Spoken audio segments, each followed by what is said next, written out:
ఆకాశములను అందలి సమస్తమును సృజించిన దేవాది దేవునికి నా హృదయపూర్వక వందనములు, స్తుతులు, స్తోత్రములు సమర్పించుకుంటున్నాను. అందరికీ శుభోదయం. ఈ దినాన మహోన్నతుడైన దేవాది దేవుడు నీ కొరకు సిద్ధపరిచిన వాక్కు.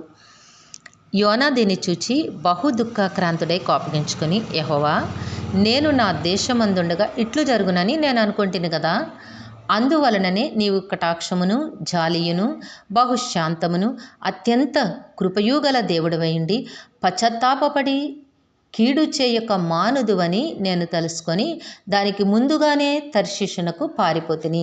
దేవుని నామమునకు మహిమ కలుగునుగాక.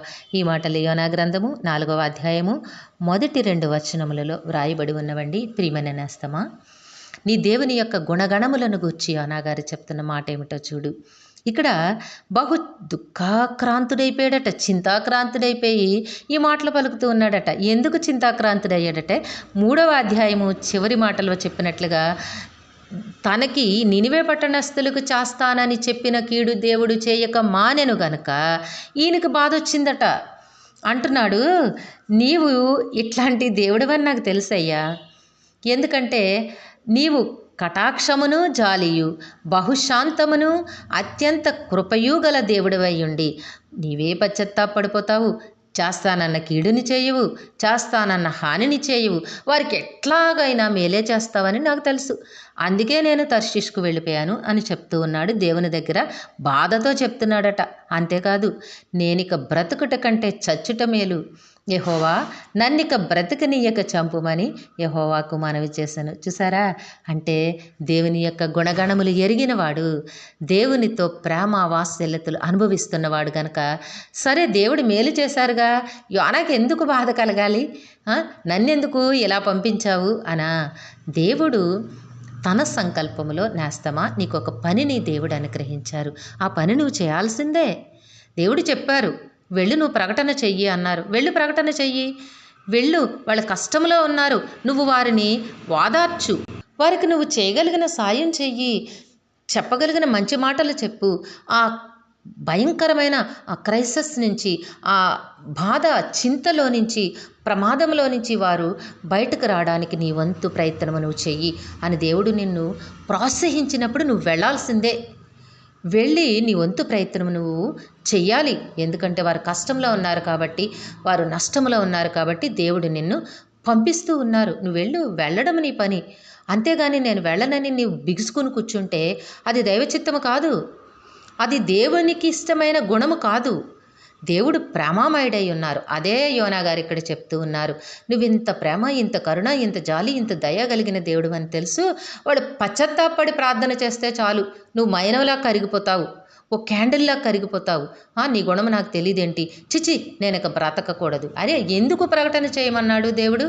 వాళ్ళని కాపాడుకోవాలనేగా. అందుకని ఇక్కడ నేస్తమా, నువ్వు దేవుని మాట వినాలి, దేవుని మాట ప్రకారం అడుగులు వేయాలి. నువ్వు దేవునితో కలిసి అడుగులు వేస్తూ ఉన్నప్పుడు దేవుడు నీ మనసుని ప్రోత్సహిస్తారు, నీ మనసుకు తెలియజేస్తారు నీ అవసరత ఎక్కడుందో. నువ్వు వెళ్ళాల్సిందే. వెళ్ళి నువ్వు దేవుని పక్షాన నిలువబడు, దేవుడు నీ పక్షాన ఉంటారు, నీతో దేవుడు ఉంటారు, నీ ద్వారా దేవుడు అక్కడ వారికి మేలులు కలుగచేస్తారు, నీ ద్వారా దేవుడు వారికి ఉపశమనము కలుగచేస్తారు, వారికి ఆదరణ ఇస్తారు, ఓదార్పిస్తారు. వారు మరలా మామూలు మనుషులుగా హాయిగా తిరుగుతూ ఉంటే చూడడానికి ఎంత ఆనందంగా ఉంటుందండి. ఒకరు కష్టములో, ఏడుపుతో, బాధల్లో ఉంటే వారిని చూడడానికి హృదయం అంతా ఎంతో విదారకంగా అయిపోతూ ఉంటుంది. అదే వారు హాయిగా ఆనందంగా బ్రతుకుతూ ఉంటే, పోన్లే పాపం వీళ్ళు మరలా మామూలు మనుషులుగా అయ్యారు అన్న సంతోషం ఉండదా? ఉంటుంది డెఫినెట్గా. దేవుడు కూడా నీ మనసును ప్రేరేపించినప్పుడు, నీకు చెప్పినప్పుడు, ఇన్ని గుణగణములు కలిగిన దేవుడు నీ పక్షాన ఉన్నారు నేస్తమా. జాలి కలిగిన దేవుడు, ప్రేమ కలిగిన దేవుడు, కరుణ కలిగిన దేవుడు. నీవే ఆ సమస్యలో ఉన్నావా నేస్తమా? ప్రార్థన చెయ్యి. అంత ప్రేమ కలిగిన దేవుడు నిన్ను కటాక్షిస్తారు. ఆయన కరుణ ఎల్లవేళలా నీకు తోడై ఉంటుంది. తప్పకుండా నిన్ను ఏ ప్రమాదంలో, ఏ క్రైసిస్లో ఉన్నావో ఆ క్రైసిస్ నుంచి దేవుడు నిన్ను లేవనెత్తి నిలవబెడతారు, నీకు సహాయం చేస్తారు. నువ్వు మరలా ఆనందముగా, సంతోషముగా జీవించగలిగే ఆ శుభ ఘడియలు, శుభ దినములు దేవుడు నీ బ్రతుకులో అనుగ్రహిస్తారు. విశ్వాసంతో ప్రార్థన చెయ్యి, దేవుడు నిన్ను తప్పక ఆశీర్వదిస్తారు. దేవుడు నిన్ను దీవించి ఆశీర్వదించునుగాక. ఆమెన్. ప్రార్థన చేసుకుందాము. ప్రేమజాలి నమ్మకం కలిగిన తండ్రి, మీ ఘనమైన నామానికి వందనములు చెల్లించుకుంటున్నాము. మీ బిడ్డకి మీరు ఇచ్చిన వాక్కును బట్టి స్తుతులనైనా, మా ప్రియులందరిని వారి కుటుంబములను మీ దివ్యహస్తములకు అప్పగించుకొంచున్నాము. అందరికీ నీ కావలసిన ఆయురారోగ్యము, పరిపూర్ణమైన రక్షణ, దీర్ఘాయుషు, నెమ్మదిని ప్రసాదించి మీ శాంతి సమాధానంతో జీవింపచేయండి తండ్రి. నాయన, ఈ దినము పుట్టినరోజు, వివాహ దిన మహోత్సవములు జరుపుకొంచిన బిడ్డలందరికీ, వివాహములు జరిపించుకొంచిన బిడ్డలందరికీ మీ ఆశీస్సులు, దీర్ఘాయుష్ను అనుగ్రహించి మీ కృపలో జీవింపచేయండి. మీ ఆశీస్సులతో బిడ్డలని నాయన ఎల్లవేళలా ఆశీర్వదించి నడిపించండి. పరీక్షలు రాస్తున్న విద్యార్థులకు ఆరోగ్యమునివ్వండి తండ్రి.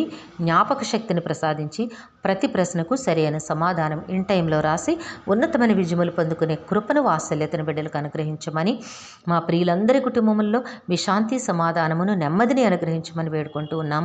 యవన కాలమందున్న బిడ్డలకి సకాలంలో చక్కని ఉద్యోగములు, వివాహములు, గర్భఫలములు ప్రసాదించి మీ కృపలో జీవింపచేయమని, ప్రయాణముల్లో తోడుగా ఉండి నడిపించమని ఈ ప్రార్థన యేసయ్య నామములో అడిగి వేడుకొనుచున్నాము తండ్రి. ఆమెన్. జీవాధిపతి అయిన దేవుడు మీ కుటుంబ జీవితంలో ఉన్నతమైన ఆశీర్వాదములు అనుగ్రహించి మిమ్మును ఆయన నామ మహిమ కొరకు జీవింపచేయునుగాక. Amen, amen, amen.